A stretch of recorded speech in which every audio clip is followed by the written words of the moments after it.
Ladies and gentlemen, good evening and welcome to the inaugural Wesfarmers Australian History Oration by Professor Jane Lydon, Wesfarmers Chair in Australian History at UWA.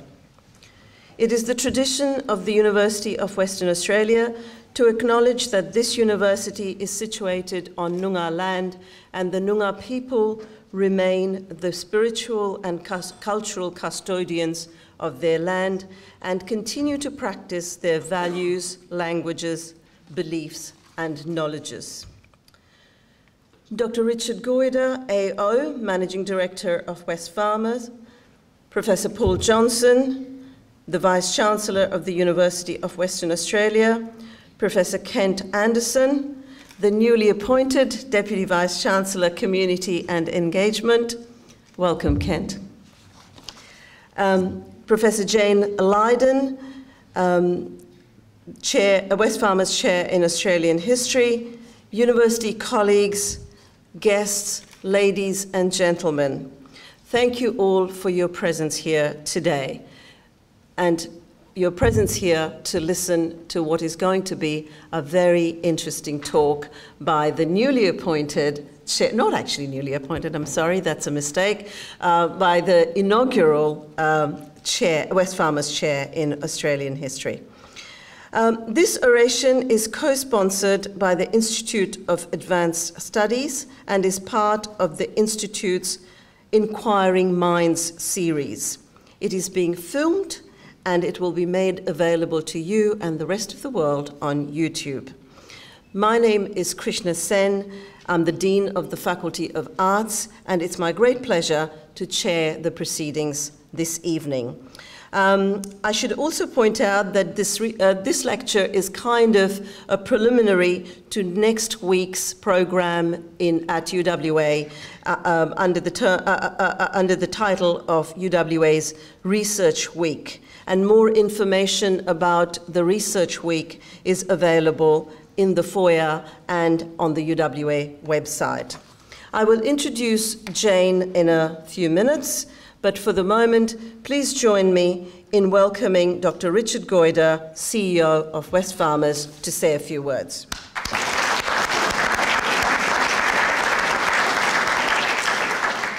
Well, thank you, Krishna, and good evening, everyone. And can I too acknowledge the traditional owners of the land in which we are meeting tonight and pay my respects to their elders past and present. Krishna, when you referred to Dr. Richard Goyder, I wasn't sure who you're referring to, but I've worked that one out. But can I also acknowledge the Vice-Chancellor, Paul, great to have you here, the former Chancellor, Ken Michael, and Ken, it's always great to be with you, and a number of my Wesfarmers colleagues, directors past and present and executives, and it's always terrific to have them, and also the inaugural chair, Jane Lydon. Jane, it's great to be here and to be joining you for the inaugural oration of the Wesfarmers Chair in Australian history. I wanted just to say a few things about why we've done this, and I must say I'm extremely pleased and proud that Wesfarmers has been able to support the establishment of this chair, the Wesfarmers Chair in Australian history. And as I said, I'm really looking forward to hearing from Jane shortly. In making this contribution, the Wesfarmers Board recognises the importance of Australian history and the perspectives its study can provide to both public and private decision makers. Study of Australian history can and has contributed greatly to the major debates of our time, and I expect that'll continue in topics such as economic management, immigration, food security and reconciliation with Indigenous Australians, when the last of these being a subject in which Professor Lydon, which Jane has already made an extremely valuable contribution through her work to date. Wesfarmers this year is celebrating our centenary, and over the last 12 months we've been reflecting on our history. We're also engaging with the community in plenty of activities to mark the occasion of 100 years. And in fact, tomorrow I'll be heading down to Albany with many others to celebrate the centenary of the departure of Australian troops to Gallipoli. and the opening of the National Anzac Centre, which will happen on Saturday, which Wesfarmers has also made a significant contribution to. It's a project that connects us with our past but delivers enduring benefits to current and future generations. So as we celebrate our centenary this year, the University of Western Australia celebrated its centenary last year. And what a great time it was for both Wesfarmers and the university to think about what we could do together to mark that really important event for both of us. And it's difficult for us to think of a more appropriate legacy of our joint milestones than the establishment of this position, this chair in Australian history, the first of any university in Australia, I think. There's much overlap between the histories of the university and Wesfarmers. If we go back to our roots as a farmers' cooperative, when agriculture was a vital industry in this state, it was the research and education that came out of the university that enhanced agricultural production and made a real contribution to the farmers within West Australian Farmers Cooperative. In doing so, that strengthened the foundations of the West Australian economy and has, I'm sure, helped in many ways deliver the vibrant economy we've got in this state today. And since that time, 100 years ago, the relationship between the university and Wesfarmers has continued to grow, and we've supported the business school, we've done other things, and the university's made significant contributions to Wesfarmers because we benefit through employing graduates and through the research that comes out of this institution.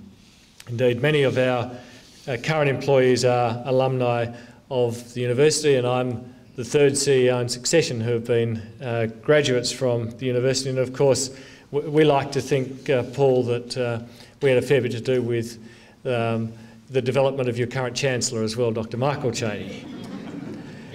And Fred, it's lovely to see you here. A week ago I did a session in Sydney with Jeff Immelt, who's the global CEO of General Electric, and we talked about a whole bunch of things.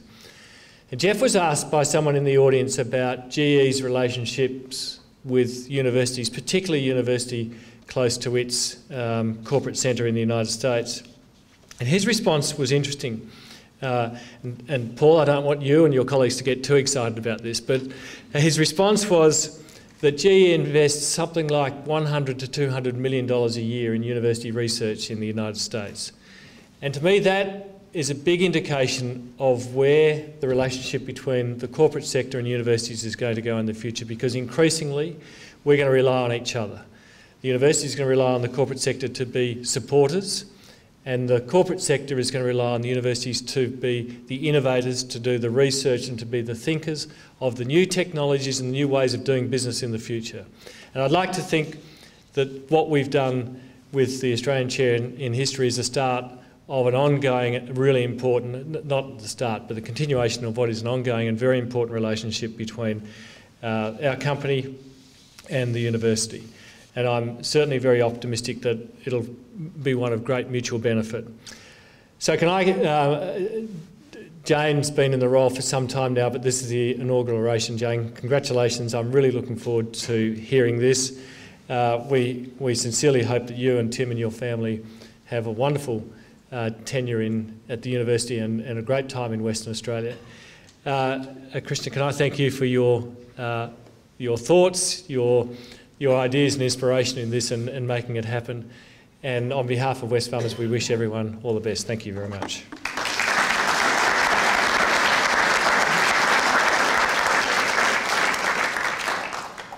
Thank you, Dr. Goida. Jane Lydon indeed is a wonderful gift to the university. An award-winning author and historian, she was appointed inaugural Wesfarmers Chair in Australian history in January this year. Jane is an Australian Research Council Future Fellow, and her research centres on Australia's colonial past and its impact on the present.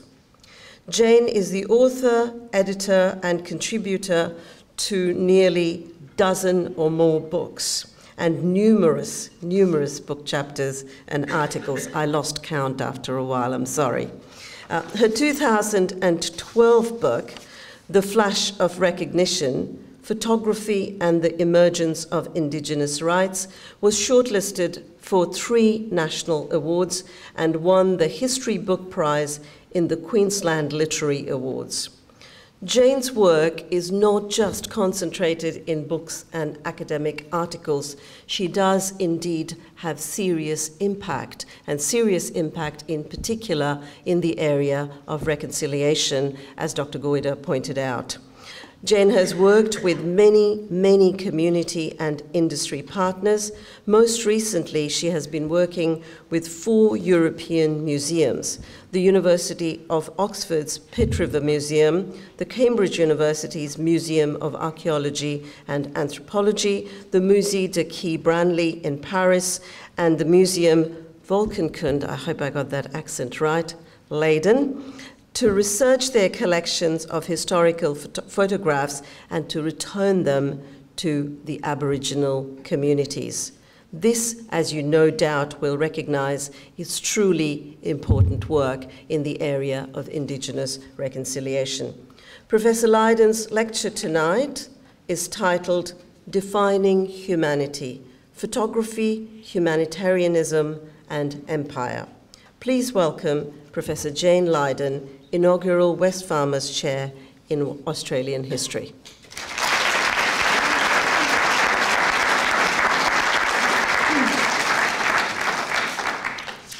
Thank you, Krishna. I want to begin by acknowledging that we're holding this event tonight on the traditional country of the Noongar people, and I wish to pay my respects to their elders, past and present. I also want to thank a number of University of Western Australian colleagues who have made my time since I arrived here at the beginning of last year a very positive and exciting one. So just to single out a few people in particular: Alastair Patterson, Krishna Sen and Jenny Gregory, and numerous others in the schools of social sciences, humanities and Indigenous studies. I'm also grateful to the Institute of Advanced Studies for organising tonight's event, and in particular Susan Takau for her tireless enthusiasm. I also thank Wesfarmers, and particularly Richard Goida, Managing Director, for their generosity and vision in creating the new chair in Australian history. I hope that this investment in Western Australia and the nation as a whole will strengthen teaching and research in the study of our past, as well as advancing communication between the Academy and our society more widely. Before I begin my talk tonight, I want to very briefly introduce myself and my research. The theme, I think as Krishna has already mentioned, the theme that runs through all of my research is a concern with the past in the present, and particularly the way that our colonial past continues to shape debates and attitudes and ideas in our own time. I believe in what the critic Megan Morris has termed critical proximity. In other words, acknowledging a relationship between what happened in the past and our representation of it as historians with the aim of effecting change. I think it's crucial that we understand our history. It explains how we got to where we are now, and it helps guide us in making decisions today for the future. For some years, I've worked with Aboriginal people to explore historical photographs as a source for history and heritage in the present.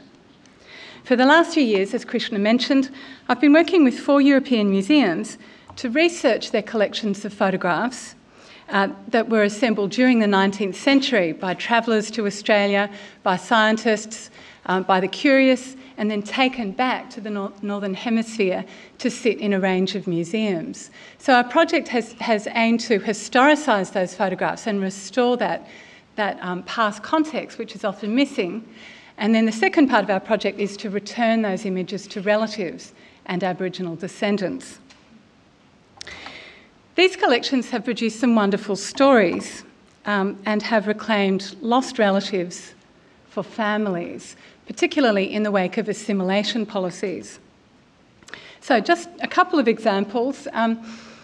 One of my project partners, Dr. Christopher Morton, who's a senior curator at the Pitt Rivers Museum in Oxford, came and visited us here in Perth and in South Australia, and brought with him some prints of a South Australian man, a Marara man called James Wanganeen, who was very prominent during the 1860s. And he met with descendants such as his great-great-great-granddaughter, Lynette Wanganeen, and presented these beautiful prints to her. And so Lynette talked about how important this was to her when she'd been researching her family history for years, but had only ever known her ancestor as a name on documents, and what it meant to her to see him brought to life and to be able to see what he looked like. Another example is Shauna Bostock-Smith, who's a Bundjalung woman from northern New South Wales, who has now been reunited with photographs of her great-great-aunt, Mary Ann of Ulmurra. So some of you who are familiar with photographs in the 19th century will immediately recognise this image on the left, which was produced by J.W. Lint, perhaps Australia's most famous 19th century photographer. Many of these very famous images, though, have been until recently unidentified. So again, Shauna has talked about how wonderful it is to see what was a name on a document transformed into a real-life, flesh and blood, living person. So our project, one of the outcomes of the project has been this book collection authored by a range of Indigenous and non-Indigenous authors who have started to tell these stories and explore the significance of these old photographs to descendants in the present. So this is a book that, I should say, that was published in April by Aboriginal Studies Press that presents many of these stories. So as a result of this research, I became interested in the way that photographs have been used to argue for rights and for humanity. Photographs deliver very powerful and direct images, but often their meaning is diffuse. It's not always clear what they mean, and they can be framed in different ways to give them a much more pointed message. As I say, as a result of this research, I started to think about the ways that photographs have been used, not just in negative ways, which we know about, but also in positive ways to campaign for rights and for people. So according to the Australian Human Rights Commission, human rights recognise the inherent value of each person, regardless of background, where we live, what we look like, what we think, or what we believe. They are based on principles of dignity, equality, and mutual respect, which are shared across cultures, religions, and philosophies. The history of human rights is in part the story of how we have come to recognise who is human, and therefore deserving of rights. This seems to be a fairly common sense notion, but history shows that like many other seemingly universal concepts, who counts as human has shifted a great deal over the last few centuries.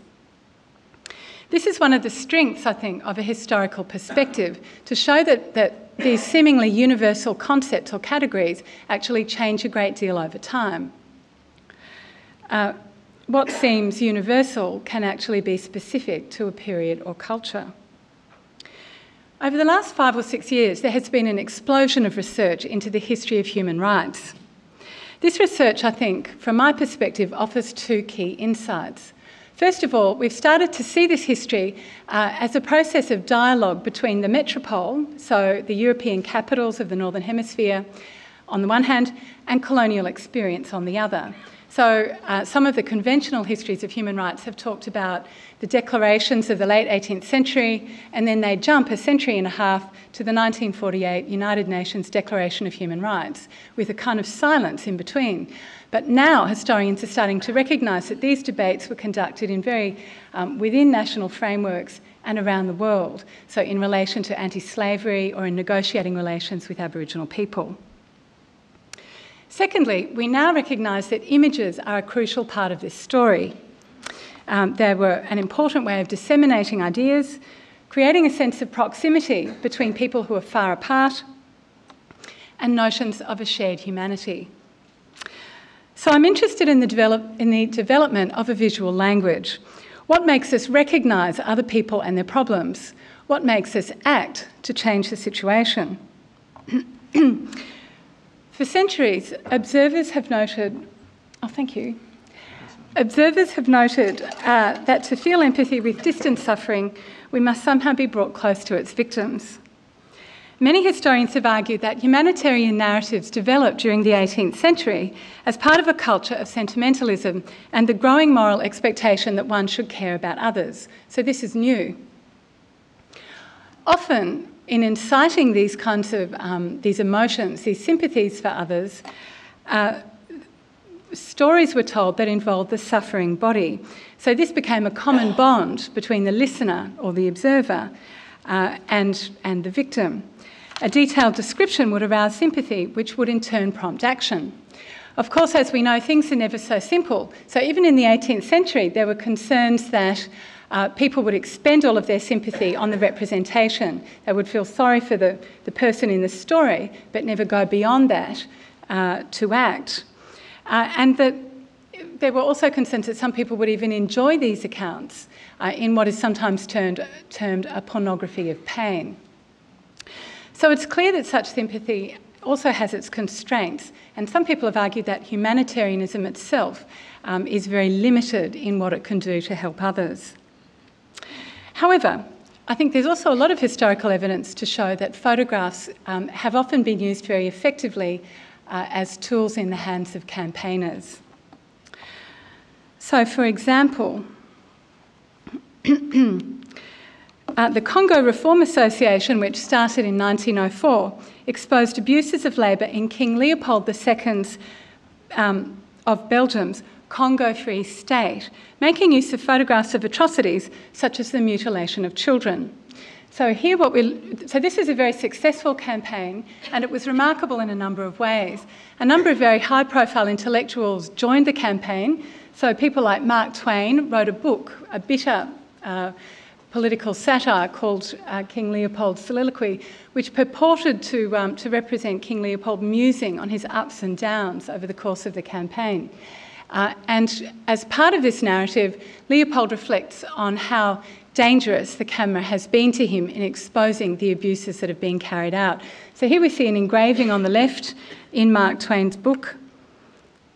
And here he laments the impact of the Kodak. So I'll just let you take a minute to read that to yourselves.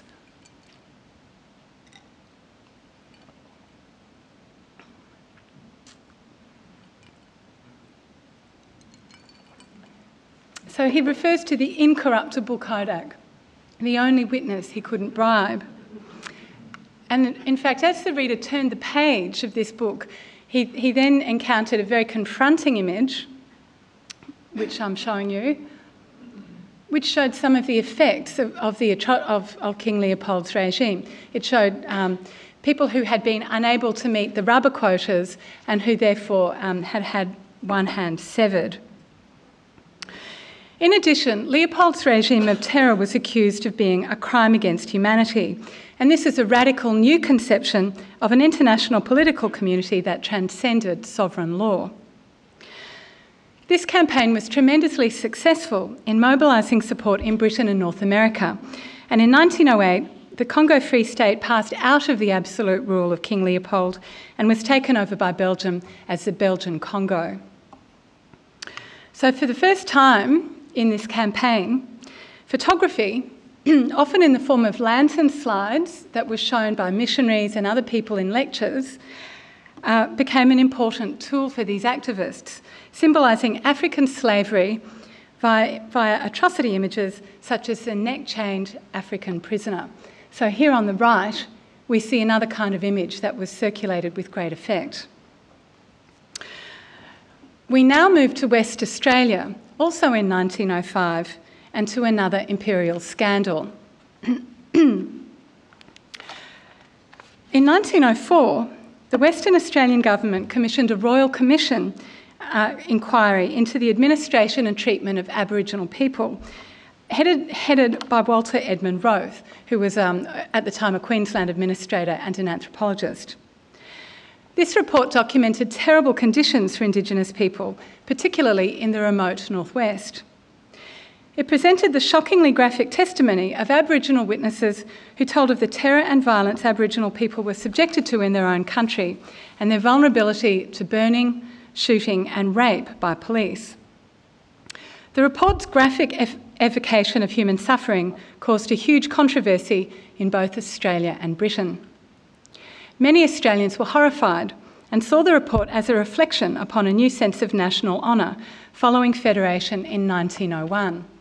But I also need to make the point that this photograph, although it seems very confronting to us now in the present, was not used at the time of the Roth Report to argue, to prove the revelations of the report. On the contrary, this photograph was used to show the humanity of Aboriginal treatment. They were clothed, they were bathed regularly and so forth. So I just want to note that this forms a great contrast with what had happened in the Congo campaign. The report was also extensively debated in Britain, where humanitarians framed Aboriginal treatment as a form of slavery and where it was seen to threaten the moral legitimacy of the British Empire. The treatment of Aboriginal people in Western Australia's northwest thus became part of metropolitan political debates. A key figure in these debates was the popular writer Herbert George Wells, often termed the father of science fiction. While Wells has often been recognised as a key figure in the agitation leading up to the 1948 Universal Declaration of Human Rights, discussion of his views on human rights tends to be confined to the years around World War II. Yet Wells' contribution to the formulation of a code of human rights was in fact the culmination of his 50-year-long exploration of the large ideas of his age. An important moment in the development of these ideas was his literary thought experiment, as he called it, A Modern Utopia, published in 1905. Late in his life, Wells assessed this as one of the most vital and successful of his books. He wrote it in serial form in a literary magazine, The Fortnightly Review, between October 1904 and April 1905, just those months in which debate over the Roth Report was proceeding in the British Parliament and press. So I'll return to Wells' response to the Roth Report in a moment. British debate of the report revealed the extent to which Britain's identity and imperial reputation were at stake in this scandal. British politicians and the public considered Western Australia within the same frame of reference as Belgium's Congo Free State, Britain's Transvaal colony in South Africa, and the Portuguese islands of Sao Tome and Principe. Safeguarding free labour was of central importance as a marker of progressive colonial rule that distanced Britain from an earlier era of slavery. Both evangelical philanthropists, such as missionaries, and advocates of human rights, starting to argue for new ideas, shaped British responses to the new slaveries of British imperialism in Africa. Both of these approaches contributed to establishing the foundations of 20th century international government under the League of Nations. Imperial humiliation regarding Western Australian slavery undermined British moral legitimacy and hindered the work of the Congo Reform Campaign against atrocity in Africa. So in other words, at the time of the Congo Reform Campaign, campaigners were urging the British government to act in the Congo, but the British, the Foreign Secretary was saying, well, yes, it's ghastly what's going on there, but we're a bit embarrassed about what's happening in other parts of the empire. So from their perspective, it was this kind of global mosaic of checks and balances. The Roth Report on Western Australian people prompted strong and often emotional responses. It effectively communicated the suffering of distant Aboriginal people to a wide audience. The London-based Anti-Slavery Society saw the value of Roth's terrible report, which it described as very startling, and in 1907 it quoted H.G. Wells' dry query from his book A Modern Utopia. Is there, however, an all-round inferior race in the world? Even the Australian blackfellow is perhaps not quite so entirely eligible for extinction as a good, wholesome, horse-racing, sheep-farming Australian white might think. Wells' views about Australian race relations form part of an outlook that was sceptical of race and in favour of inclusivity, world government and the rights of man, the title of a book he published in 1940. Wells was the author of more than 100 books throughout his career, including novels, history, politics, and social commentary. Through his exploration of the big ideas of his time, his popular writing helped to define new ideas about a shared humanity.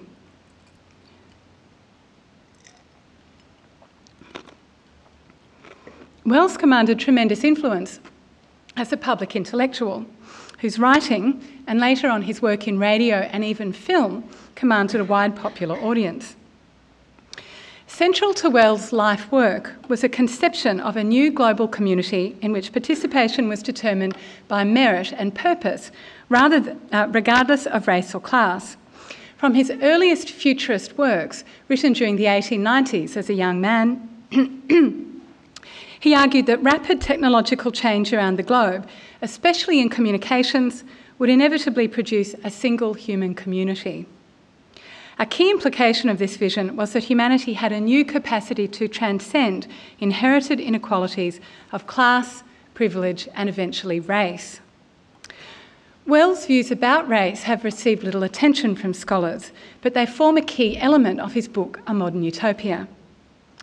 He originally trained as a biologist with Thomas Henry Huxley, who some of you will know was sometimes called Darwin's bulldog, and who was an ardent proponent of Darwin's theory of natural selection, published in 1859.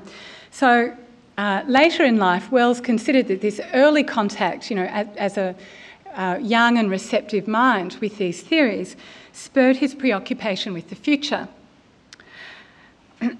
Several of his novels, starting with The Time Machine, published in 1894 when he was 28, were, as he put it, based on the idea of the human species developing about divergent lines.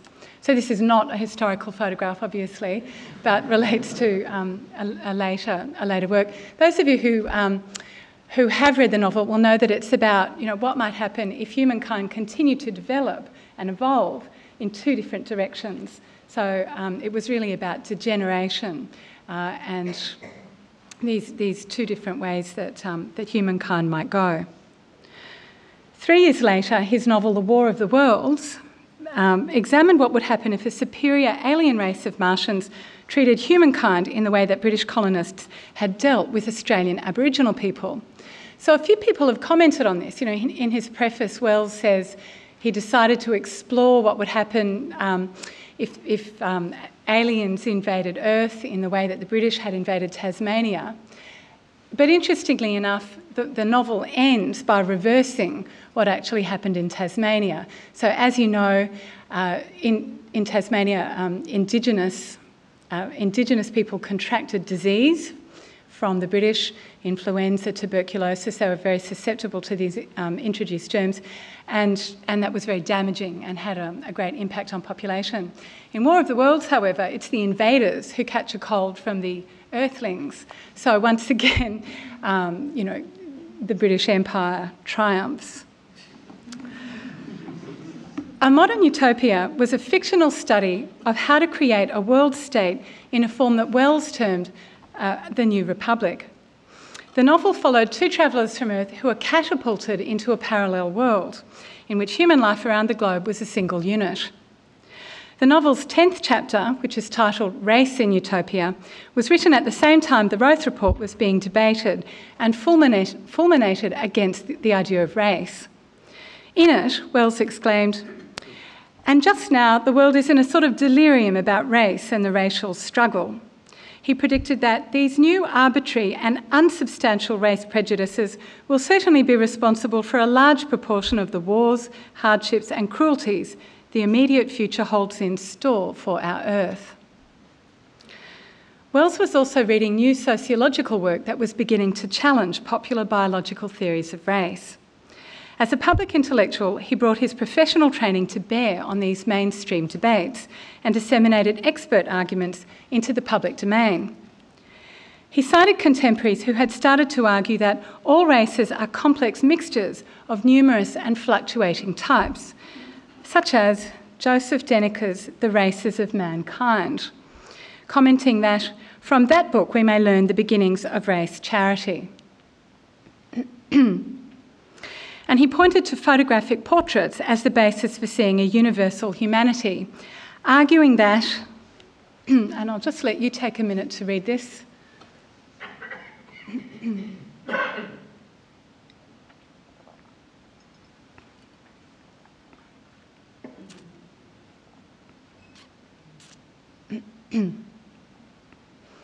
So he's saying one finds it hard to believe that one would not get on very well with these people. Here or there is a brutish or evil face, but you can find as brutish or evil in the Strand on any afternoon. And again, he wrote, and very many of them send out a ray of special resemblance and remind one more strongly of this friend or that than they do of their own kind. One notes with surprise that one's good friend and neighbour X and an anonymous naked Gold Coast Negro belong to one type as distinguished from one's dear friend Y and a beaming individual from Somaliland who was certainly belonged to another.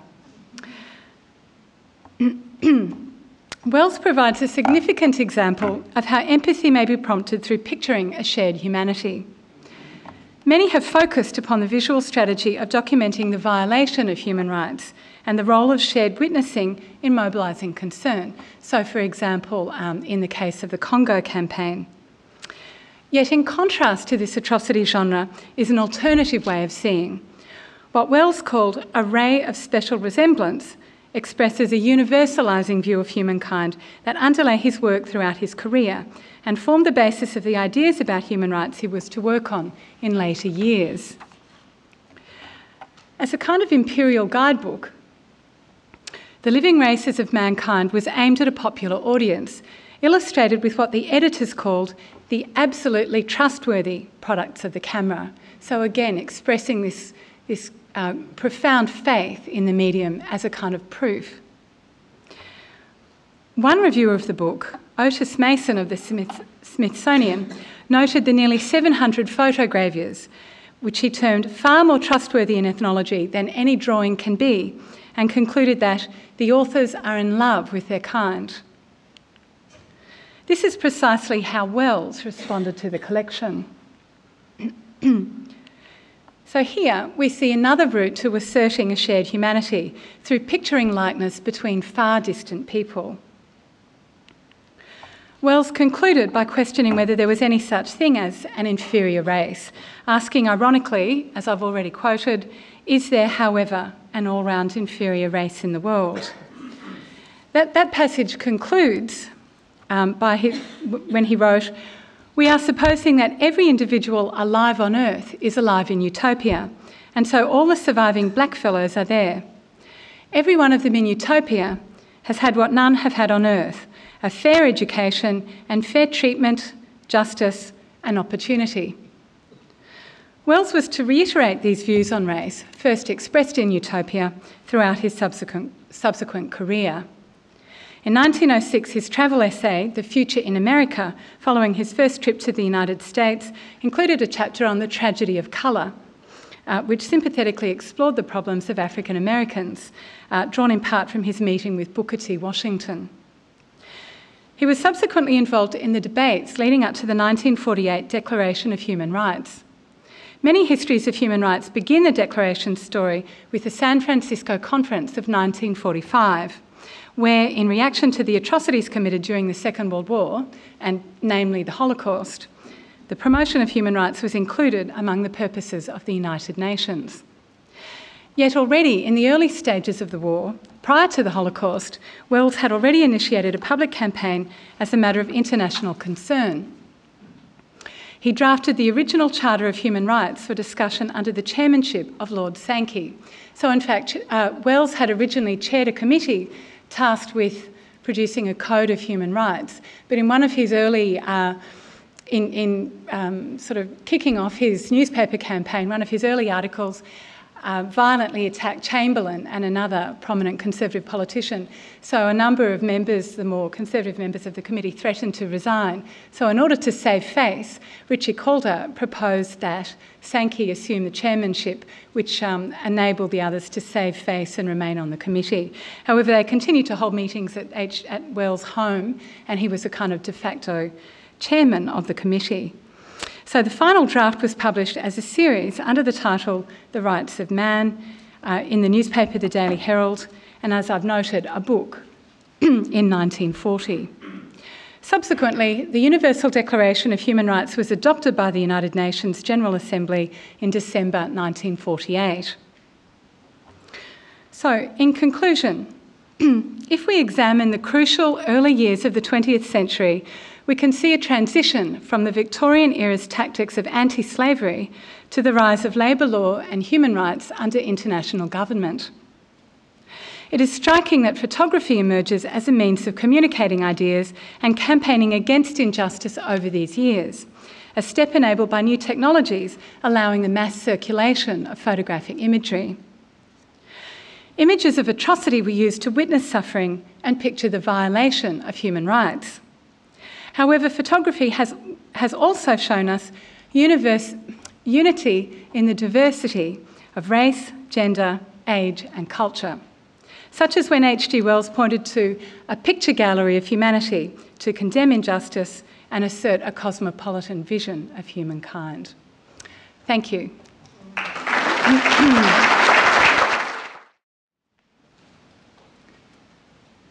Well, thank you very much, Jane. That has been a fantastic oration. It's given us all a great deal to think about. It certainly taught me a lot about H.G. Wells. I always think of H.G. Wells as, you know, the War of the Worlds and the aliens, and not as one of the key intellectuals responsible or having major input into the 1948 formulation of the UN Charter of Human Rights.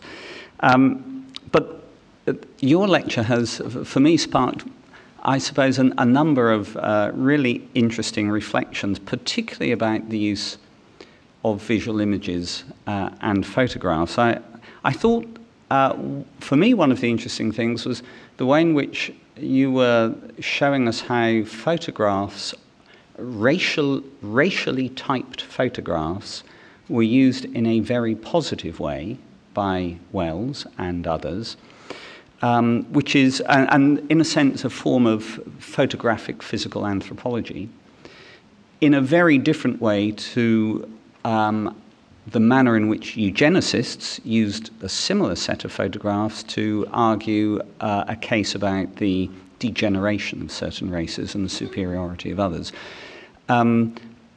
Clearly, there is always ambiguity in terms of the source and the image and how it might be used.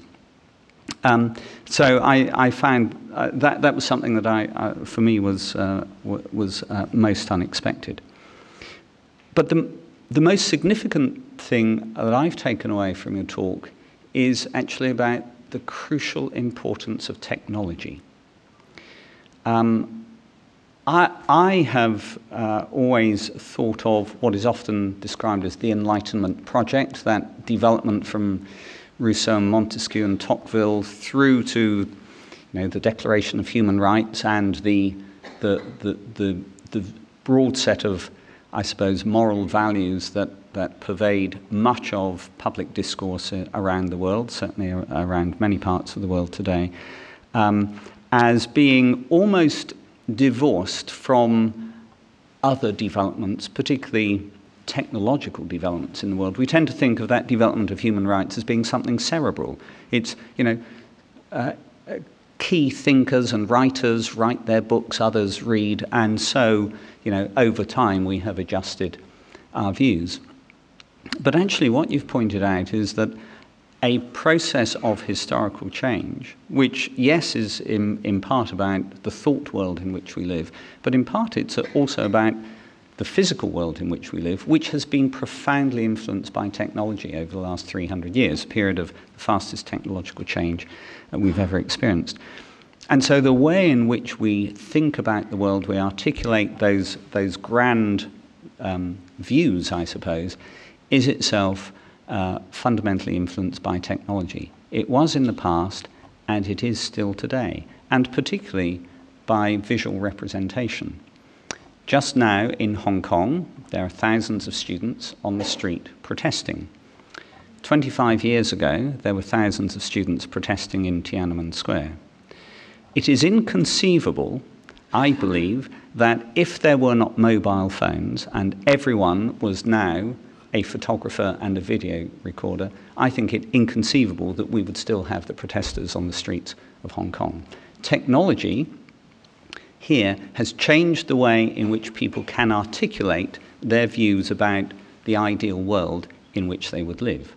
And we are always going to be both reacting to and using the technology available to us. And that intersection between technology and ideas, who knows what will come in the future. But it seems to me that that linking those technological developments to the ideational developments that we have out of literature, out of ideas, out of political and social thought is that's for me an extremely important and broad aspect of your lecture today, which we can all take away with us.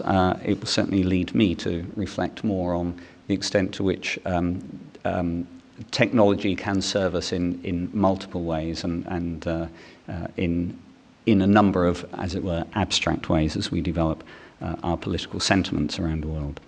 So Jane, you've given us an enormously rich lecture this evening.